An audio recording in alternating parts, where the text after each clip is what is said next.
Ang ganda ng South Cotabato.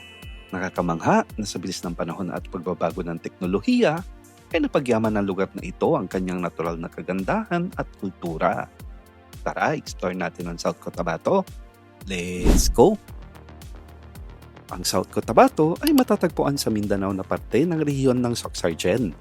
Ang mga bayan ng Lake Cebu, Tibuli at bahagi ng Surala, Norala at Polomolok ay nakapaloob sa ancestral domain na umuukupa sa tinatayang 25 to 30% sa buong lupain ng probinsya.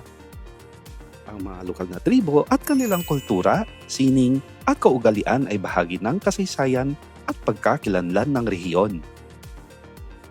Focus muna tayo sa Lake Cebu sa tour na to. Minarapat ng aming tour organizer na tabi mismo ng lawa kami magpahinga para mas manamnam ang tour na to. Gumising ng alas 5 ng umaga at diretsyo ng Punta Isla Lake Resort. Entrance fee, 50 pesos. At talaga namang sulit ang bayad na to dahil madarama ang payapang ganda ng lawa at kabundukan, himig ng kultura at syempre manamnam ang lokal na putahe. Maaga ang aming dating kaya hindi pa nag-ooperate ang floating restaurant pero sold kami sa aming almusal. Dahil tilapia overload dito, huwag kakaligtaan ang kanilang pinaputok at chicharon tilapia. Highly recommended din ang Tibuli-inspired snack platter. Food starts at 200 pesos. After breakfast, nag-ready naman kami para ma-experience ang Tibuli's way of connecting to nature, ancestry, and to the spiritual rhythm of the Lake Suot Antinalak. Tara sa Lotus Garden. May layo itong 200 meters na siyang babangkain sakay ng uwong for 10 minutes. Kakaiba ang experience na to. Bukod sa napakapayak na tanawin, ay sinabayan pa ito ng nagagandahang rosas ng lotus. Beloved na Cebu, beloved na Sargent, beloved na Philippines, mabuhay! At kahit terikang araw, ay hindi mo ito iindahin. Bagkus ay mag-iiwan ng karanasang magmumulat sa importansya ng kasarinlan at pagpapahalaga sa kalikasan. And while the experience is better than the 400 cost, make sure to book in advance online para makakuha ka ng slot. Diretso naman kami sa aming next destination. Ito ay ang Dreamweaver Seal. 50 pesos ang entrance at pinelcome kami sa pamamagitan ng pagtugtog at pagsayaw ng mga tibuli. Food is served here starting at 200 pesos. At ang pinakapanalo dito ay ang Instagram-worthy landscape at of course ang pambihirang ganda ng kapaligiran.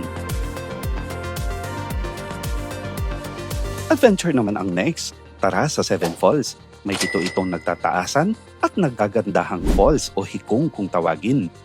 Ngunit, dalawa lamang sa mga talon nito ang madaling puntahan. At isa dito, si Hikong Alo na may malakurti ng bagsak ng tubig.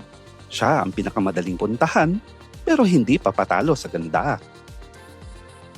For only 350 pesos, tara na for an amazing thrill. Itry ang tallest zipline of Southeast Asia. Not just once, but twice. Ibang level ang adrenaline rush dito. Safe, pero habang binabaybay ang magkabilaang panig, ay di mapigilang kabahan habang namamangha. Makikita dito ang iba pang mga talon at ilog.